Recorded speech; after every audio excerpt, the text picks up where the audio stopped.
May 10, 1940.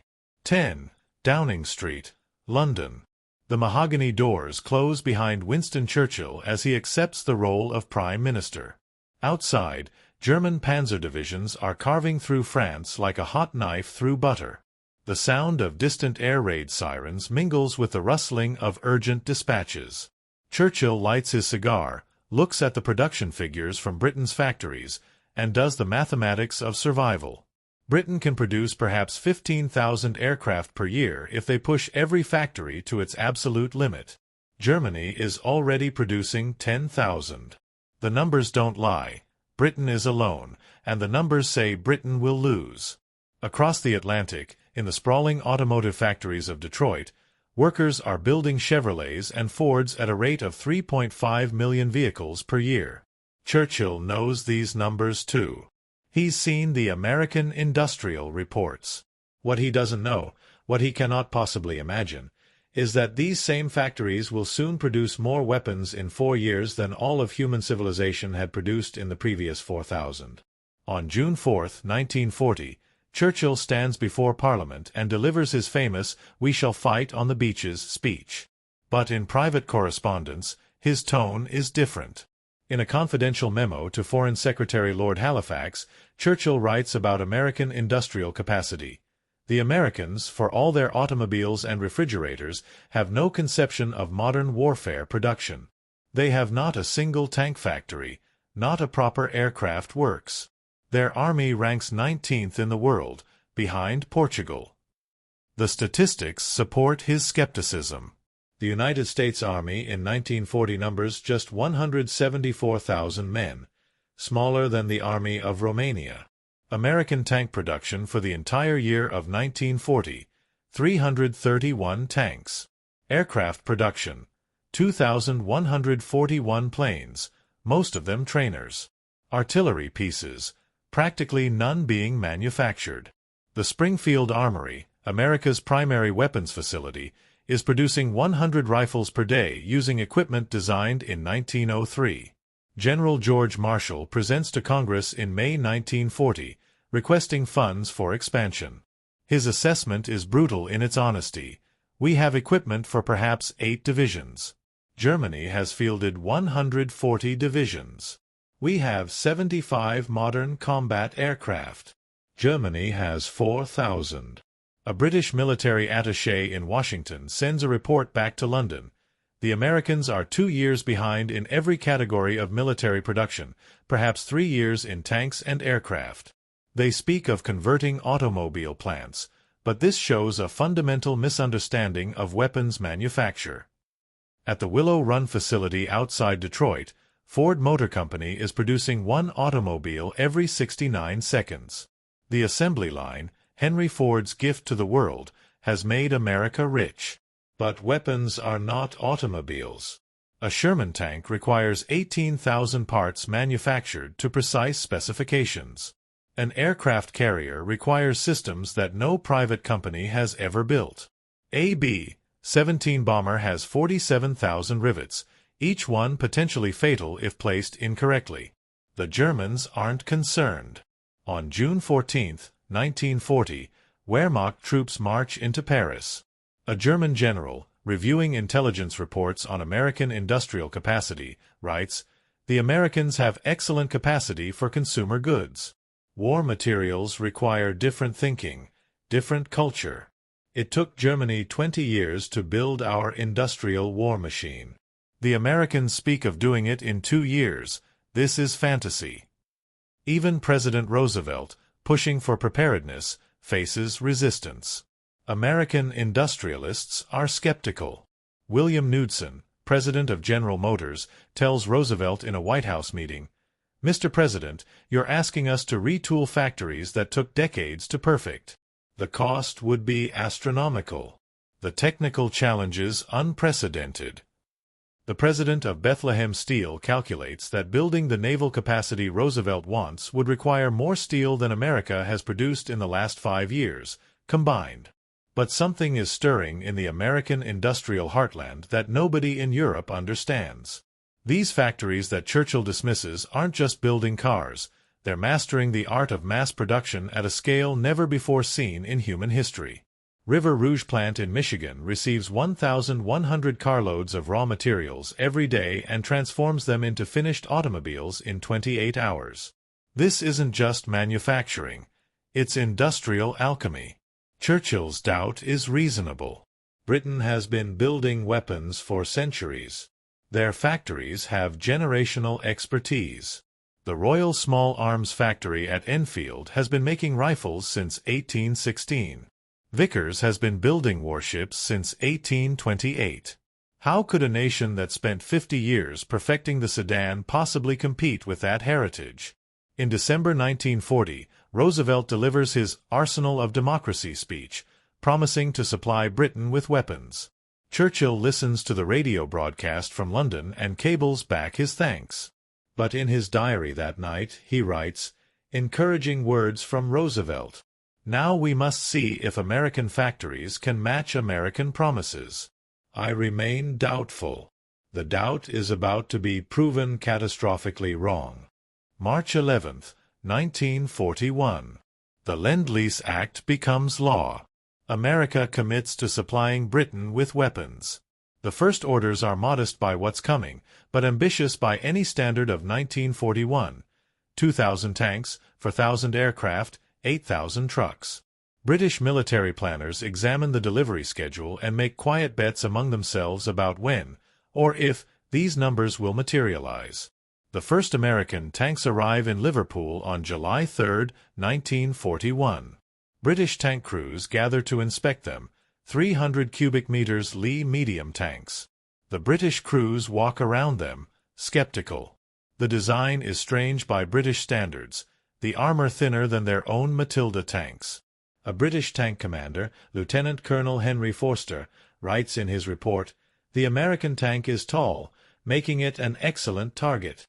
The riveted construction is inferior to our welded armor. The 37 mm gun is adequate but unimpressive."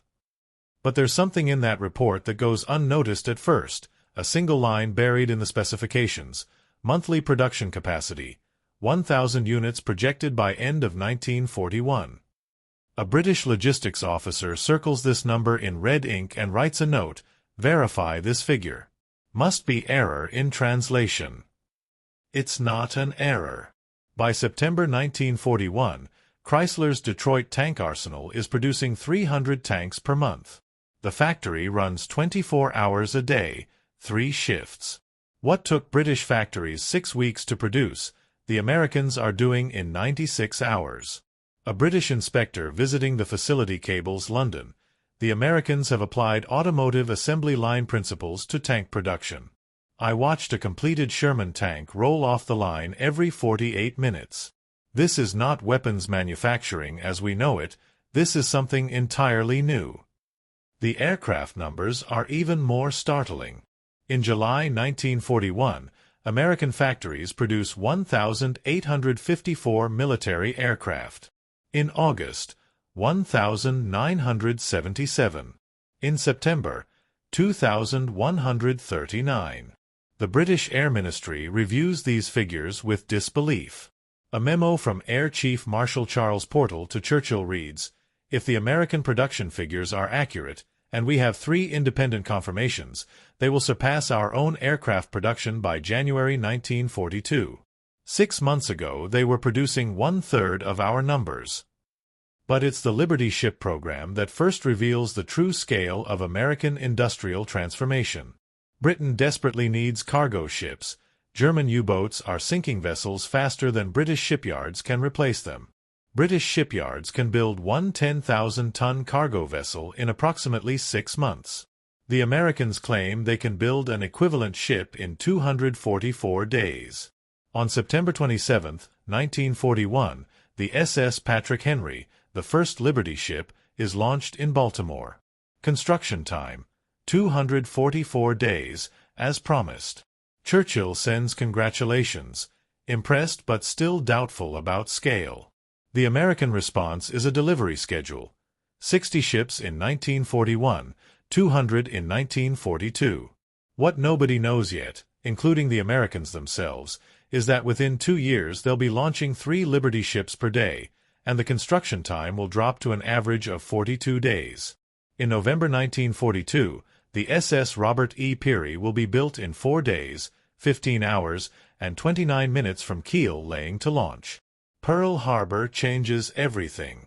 December 7, 1941, 7:48 a.m. Hawaiian time. Japanese aircraft destroy much of the American Pacific Fleet. Within 24 hours, America is at war with Japan.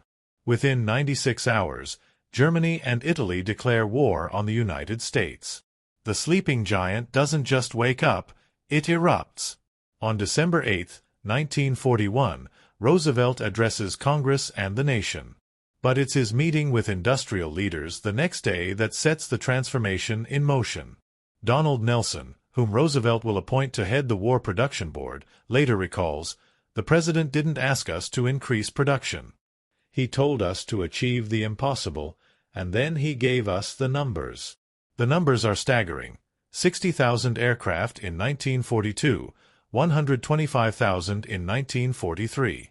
45,000 tanks in 1942, 75,000 in 1943. 8 million tons of shipping in 1942, 10 million in 1943.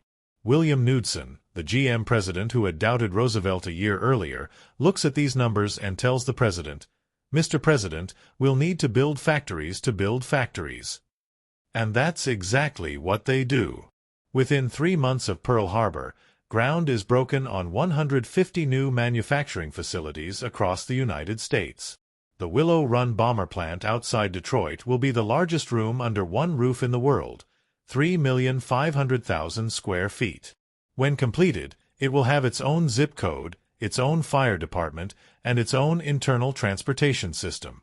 In January 1942, automobile production for civilian use is banned. The last civilian car rolls off American assembly lines on February 10, 1942. By February 15, those same assembly lines are producing military vehicles. Ford's River Rouge plant, which had been building 1,000 cars per day, converts to military production in 17 days. By March, it's producing 225 Jeeps per day.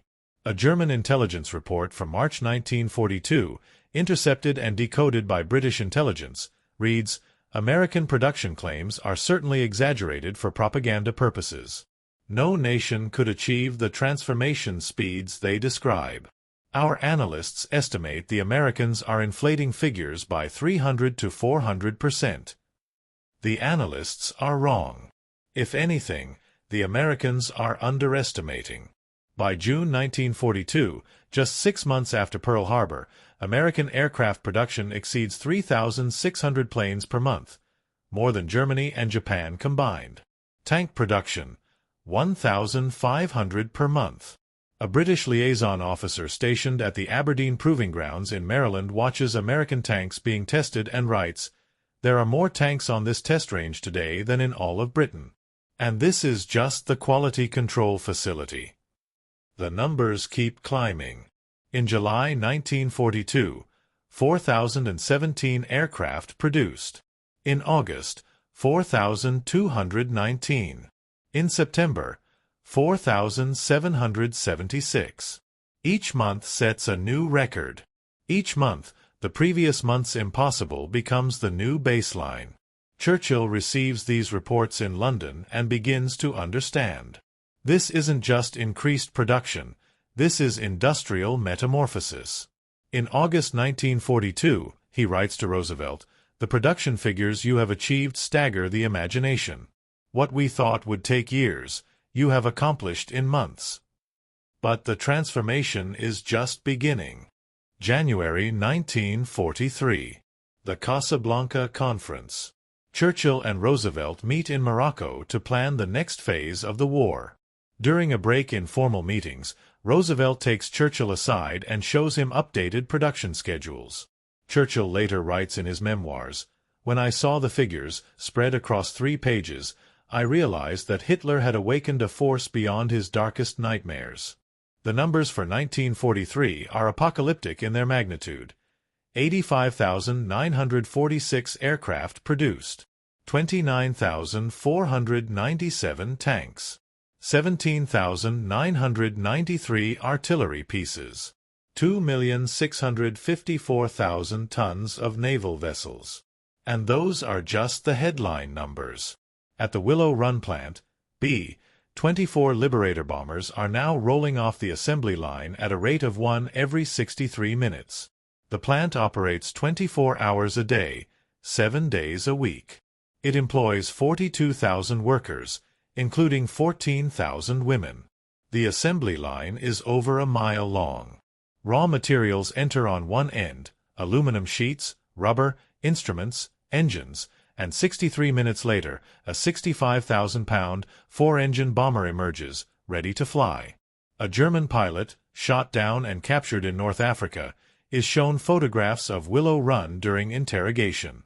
He studies the images and says, "This is propaganda. This is impossible.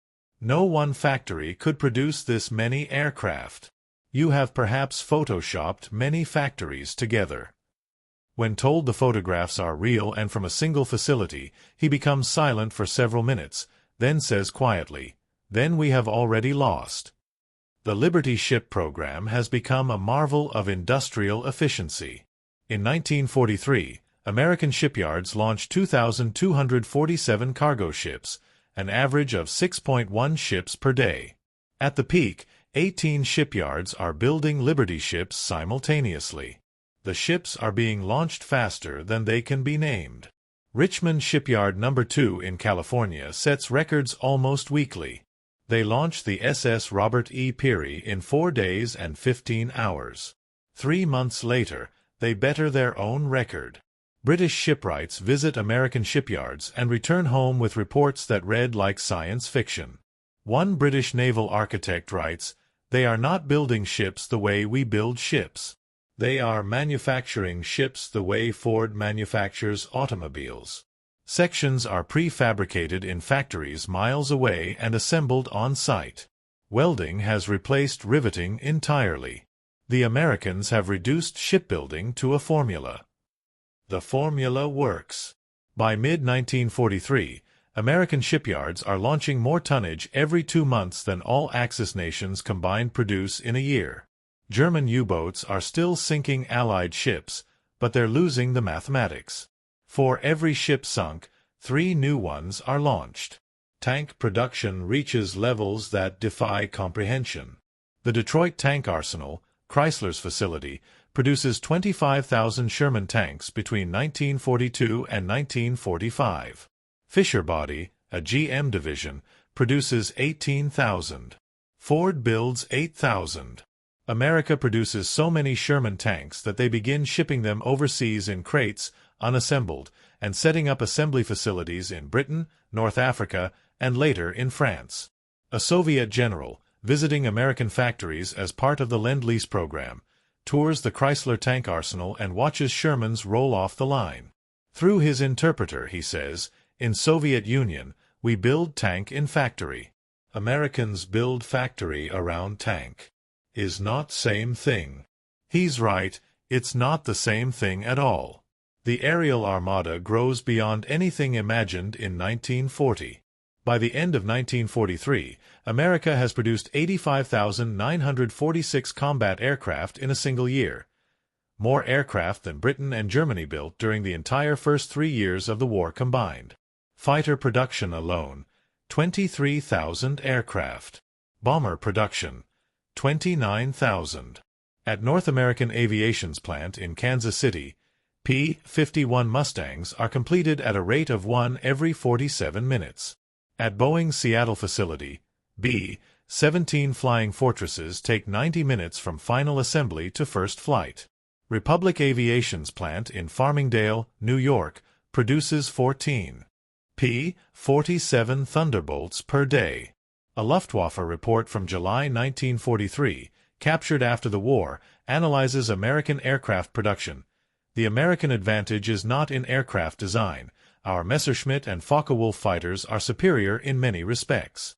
The American advantage is that they have 20 aircraft for every one of ours.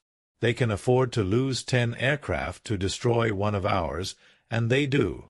This is not a war of quality against quantity. This is quantity so overwhelming that quality becomes irrelevant. The artillery shell production numbers are equally staggering. American factories produce 41,585,000 artillery shells in 1943. That's 113,904 shells every single day. Every hour, 4,746 artillery shells are completed. That's 79 shells per minute, 1.3 shells every second, around the clock, every day of the year. Small arms production reaches industrial absurdity. The M1 Garand rifle, America's standard infantry weapon, is produced at a rate of 5,000 per day across multiple facilities. The M1 carbine, 6,000 per day at peak production. The Colt .45 pistol, 2,000 per day. The Browning M2.50 caliber machine gun, 650 per day. Ammunition production makes even these numbers look small. In 1943, American factories produced 20 billion rounds of small arms ammunition. That's 54,794,520 rounds every day. 2,283,105 rounds every hour. 38,051 rounds every minute. 634 rounds every second. 24 hours a day, 365 days a year. The industrial workforce has been completely transformed. Women now comprise 36% of the civilian labor force, up from 25% before the war. Rosie the Riveter isn't propaganda, she's reality in thousands of factories. At Douglas Aircraft in Long Beach, California, 75% of the workforce is female. They're assembling A-20 Havocs, C-47 Skitrans, and SBD Dauntless dive bombers. The scale of resource mobilization is unprecedented in human history. American steel production in 1943, 88.8 million tons. For perspective, Germany produces 34 million tons, Japan 8 million tons. America is producing more steel than all Axis powers combined, and still producing automobiles, refrigerators, and yes, even some civilian goods. Aluminum production grows from 327,000 tons in 1940 to 920,000 tons in 1943. Copper production, 1.1 million tons per year. Rubber, critically important and cut off from Southeast Asian sources, is synthesized domestically at 800,000 tons per year by 1944. Churchill visits Washington in May 1943 for the Trident Conference. Roosevelt arranges a tour of the Aberdeen Proving Grounds in Maryland. Churchill watches as American weapons are tested, tanks firing, artillery pieces demonstrating range, aircraft diving overhead. An aide later recalls Churchill saying, "I spent 3 years preparing Britain for war. The Americans prepared for war in 3 months and achieved what we could not achieve in 3 years." But perhaps the most telling moment comes during a private dinner. Churchill mentions to Roosevelt that British intelligence has intercepted German communications describing American production as impossible and propaganda. Roosevelt smiles and tells Churchill, "Winston, the Germans aren't wrong to think it's impossible. It is impossible, by every historical standard. We're just doing it anyway."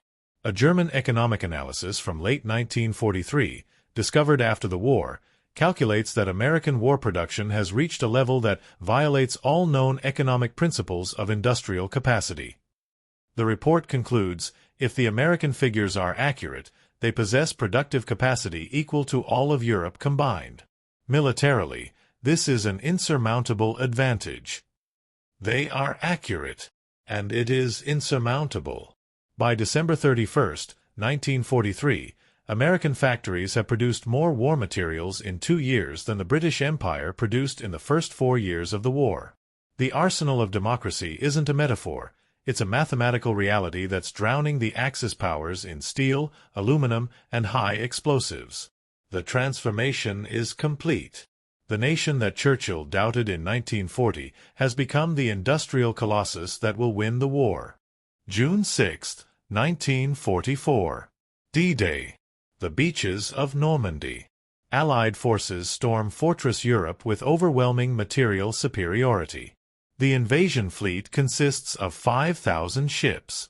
The aerial umbrella includes 11,000 aircraft. The logistics tail includes 150,000 vehicles. Every single item, every ship, every plane, every truck, every rifle, every shell, represents the output of American and British factories working at capacity. Of those 11,000 aircraft, 7,500 are American-built. Of the 150,000 vehicles, 100,000 are American. The fuel, the ammunition, the food, the medical supplies, the mathematics of the invasion are written in American industrial output. A German officer, captured on Omaha Beach, is asked by his interrogators if he had expected the invasion.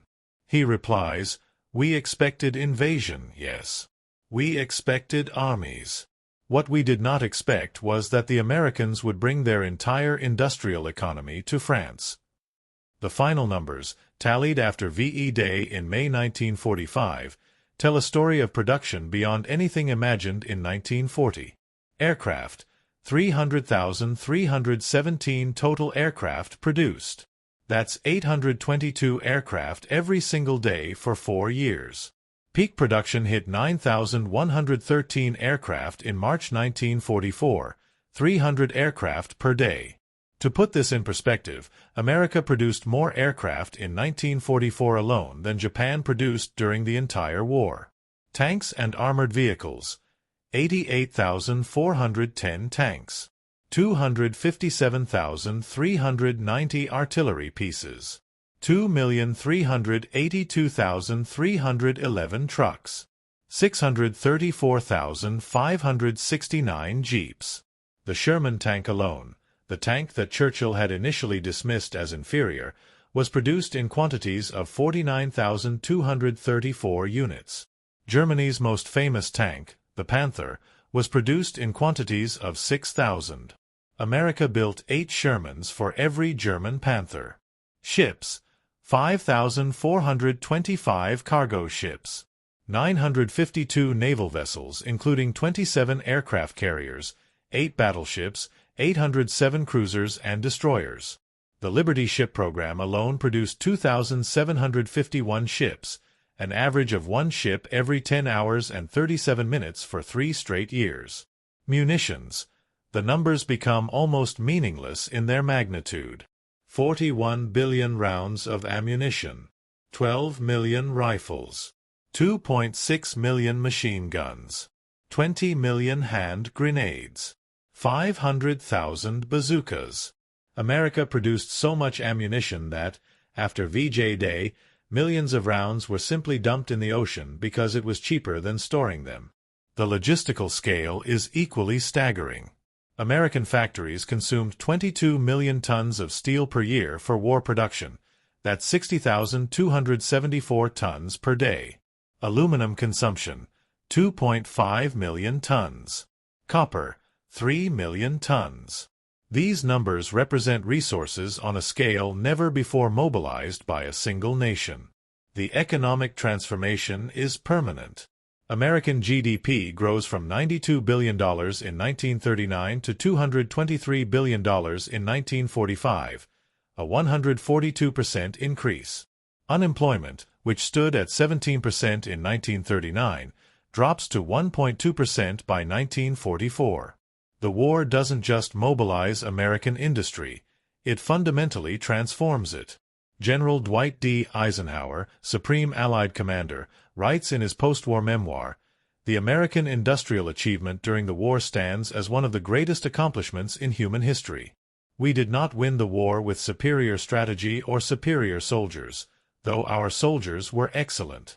We won with superior logistics, and superior logistics came from superior production." Joseph Stalin, no friend to capitalism, tells American Ambassador Averell Harriman in 1944, "The most important things in this war are machines. The United States has proven it can produce more machines than any other country. Without American production, we would have lost this war. Even the Germans, in defeat, recognize what happened. Albert Speer, Hitler's Minister of Armaments, testifies at Nuremberg, "We were lost when America entered the war. Their industrial capacity was beyond anything we had calculated. We believed the numbers were propaganda. They were not propaganda. They were conservative estimates." By 1944, American production exceeded our wildest fears. But perhaps the most telling assessment comes from Churchill himself. In his 6-volume history of World War II, published in the 1950s, he writes, "I had believed American industrial power to be formidable. I had underestimated it by a factor of 10. No nation in history has mobilized resources at such speed or such scale. The Americans did not simply win the production war, they redefined what industrial production meant." The post-war analysis reveals the starkest comparison. In the 6 years between 1939 and 1945, America produced more war materials than all other combatant nations, Allied and Axis, combined. More than Britain, Russia, Germany, Japan, Italy, and France combined. The mathematical reality is almost incomprehensible. The factories that achieved this transformation? Many returned to civilian production within months of VJ Day. Willow Run, which had built 8,685 B-24 bombers, was producing Kaiser Frazer automobiles by 1947. The Detroit tank arsenal returned to building transmissions for Chrysler. The shipyards of Richmond and Oakland went back to building civilian vessels. The workers who built the arsenal returned to civilian life. Rosie the Riveter hung up her riveting gun and many returned to homes and families, though millions remained in the workforce, having proven that women could master any industrial task. But the legacy remains. The United States emerged from World War II as the world's sole industrial superpower, a position earned not through military conquest but through industrial production on a scale never before achieved. May 10, 1940. Churchill doubted. In London, facing the greatest crisis in British history, he looked across the Atlantic and saw a nation unprepared, a military ranked 19th in the world, factories building automobiles instead of tanks. He was reasonable to doubt. History was on his side. December 31, 1945. No one doubted anymore. America had produced 300,000 aircraft, 88,000 tanks, 5,000 ships, and 41 billion bullets. The factories ran 24 hours a day. The assembly lines never stopped. The steel never cooled. The gentleman's doubt had met the democracy's arsenal. It wasn't a fair fight. It never had been. The nation that was 2 years behind in 1940 had, by 1945, advanced industrial production by 20 years. They didn't just catch up, they lapped everyone twice. Churchill was wrong. Roosevelt was right. And the 300 factories that ran 24 hours a day proved that American industrial might wasn't a promise. It was a prophecy fulfilled in steel, aluminum, and the mathematics of overwhelming production.